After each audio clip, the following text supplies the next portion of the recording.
last week, I got a question. In fact, I got a list of questions from a couple in Maryland who are considering making a move to Jacksonville. So I thought, what the heck? Let me answer these questions live right now for you, because whether you're coming from Maryland or a different state, you're really going to see the vast difference between the cost of living here and the cost of living where you're at. So stick around.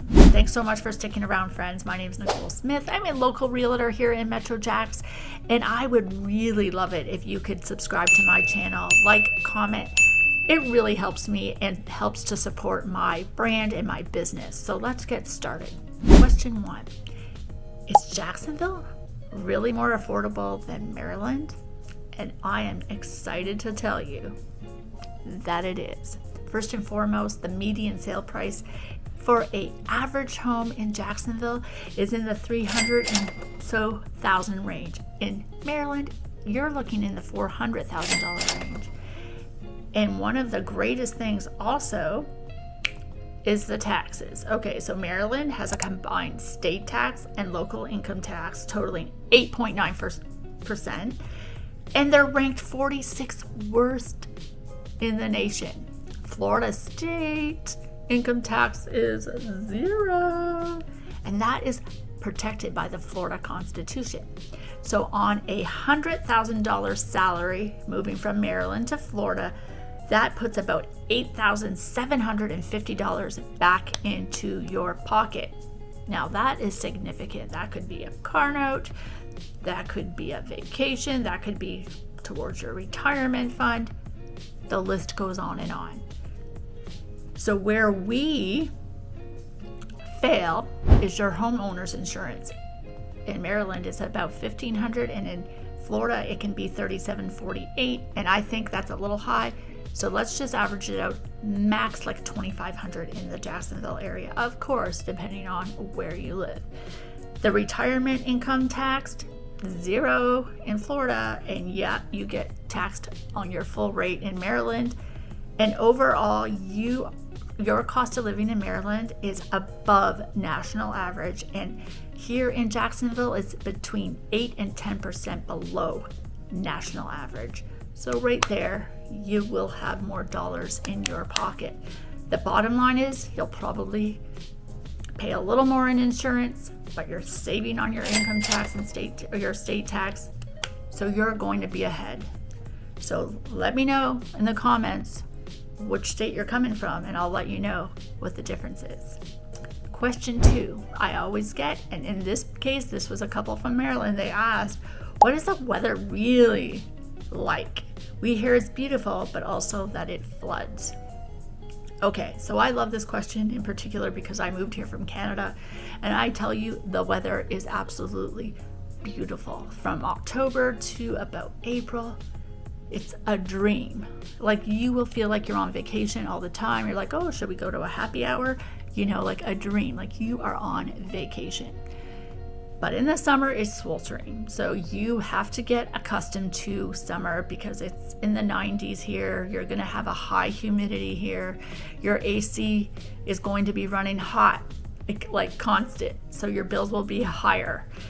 But man, it is so worth it, and absolutely you will adjust.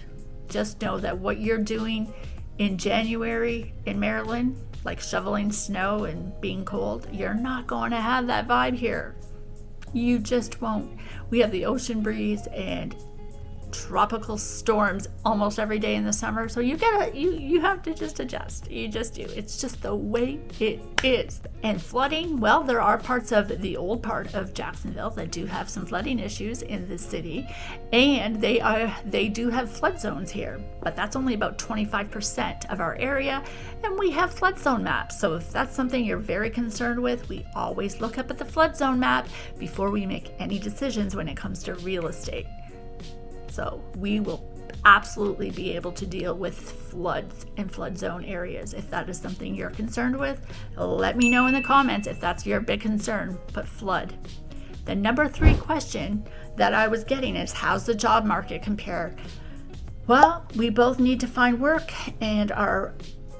or we work remotely. Okay, so you're going to be absolutely surprised by this, but Jacksonville was ranked number 2 as the second hottest job market in the entire country from Wall Street Journal. So number 2 in the nation, and that is really so interesting considering we have huge cities like Miami and Tampa here. So that is a significant data point. We have major employers like the Mayo Clinic, Bank of America, Fidelity Investment, CSX Transportation, Fanatics, the Baptist House, Southeastern Grocers, Crowley, Maritime. So we are growing in healthcare, financial, logistics, defense-related industries. We are a port city and we have more automobiles coming in here to this port in North America. That's driving logistics supplies chain. That is growth. We have NAS Jax. I mean, you just think about it. We have a lot to offer. So depending on what industry you're in the DMV, I know a lot of people in the DMV are in the government. We have the FBI here.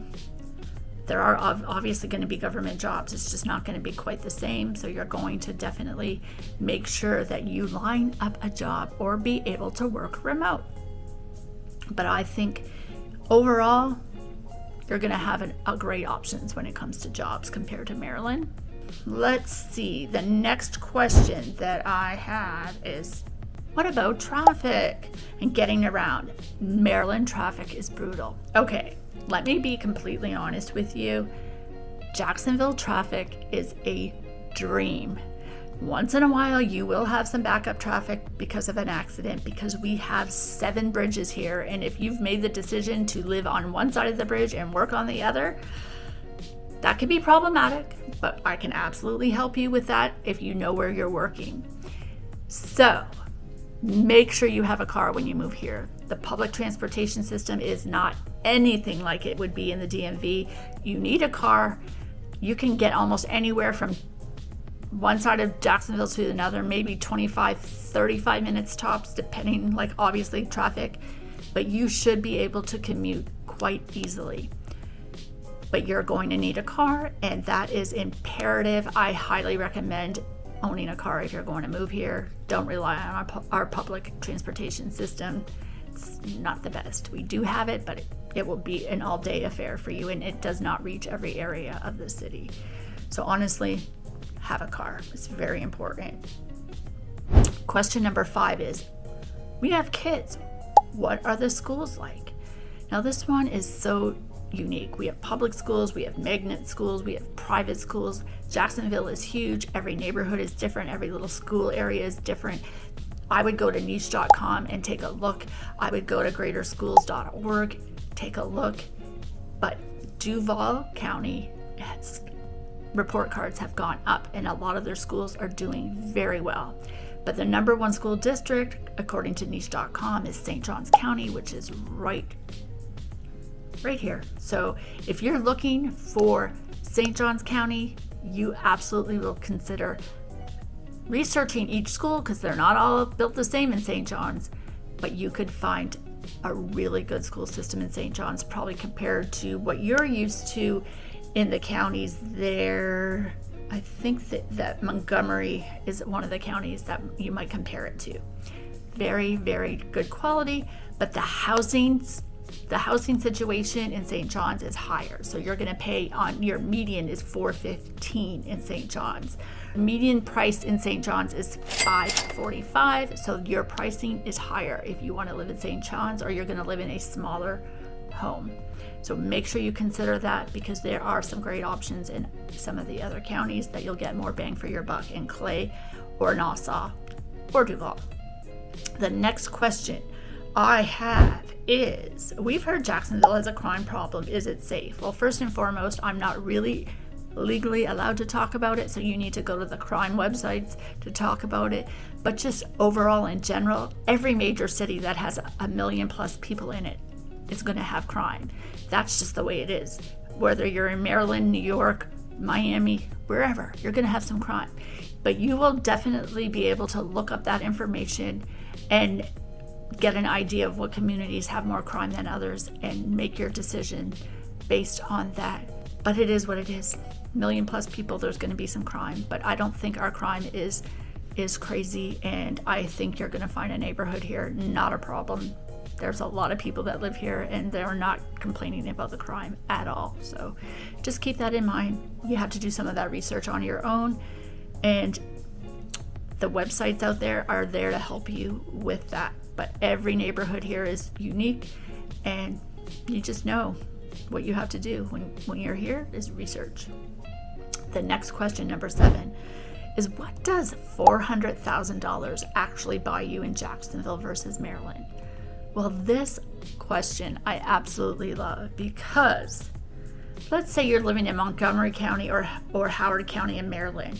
That is where you'll be getting $400,000 in 2026. We'll get you a townhouse or a smaller single family home with a small yard, older construction, and you're competing in a market where the price point moves fast. Now in Jacksonville, $400,000, you're looking at a spacious single family home between 2,000 and 2,500 square feet, a big yard, a garage, more than likely a 2-car garage. You might live in new construction. You might live in a community with a pool and amenities. You will have more square footage and more home and more yard for the same dollar. So you will definitely get more for your money here in Jacksonville when it comes to a $400,000 house. And if you spend a little bit more, like $500,000, you can end up in St. Johns County. You can end up in Clay or Yulee, and you'll get quite a bit bang for your buck in Clay and Yulee for $400,000. So there are so many options here, and I cover all those counties all the way to Flagler County in Palm Coast. So don't hesitate to reach out to me today. I'm going to leave a link to my calendar because you really want someone who knows and lives here and who's done this helping you. So let's keep going here. The next question, number 8, is what about things to do? We love restaurants, outdoor living. Will we be bored? Oh my goodness. I am so excited about Jacksonville when it comes to what is there to do here. Every single weekend, it feels like there's an event, there's a fair, there's something going on. We have a music scene, we have a food scene. We even have restaurants here that have been awarded with the beards. I mean, chefs are here making moves. We have, of course, the beach life. Of course, we have golf courses. The Players is here every single year. We have pickleball, we have kayaking, we have fishing, we have disc golf. You name the activity outdoor, you're a cyclist, you're a runner, whatever you like to do, you have options. We have major football teams, we have minor league baseball, minor league hockey, all kinds of soccer, basketball teams, minor league now, but they are doing great. We have the symphony. We have museums, we have live theater, not to mention we're 2 hours from Orlando, we're 2 hours from Savannah. We have a port here, so if you like to go on cruises, you got one, or you can go right down to Port Canaveral in 2 hours or less and get on that cruise ship. You have so much to do here. If you tell me you're bored, it's because you're not looking for anything to do.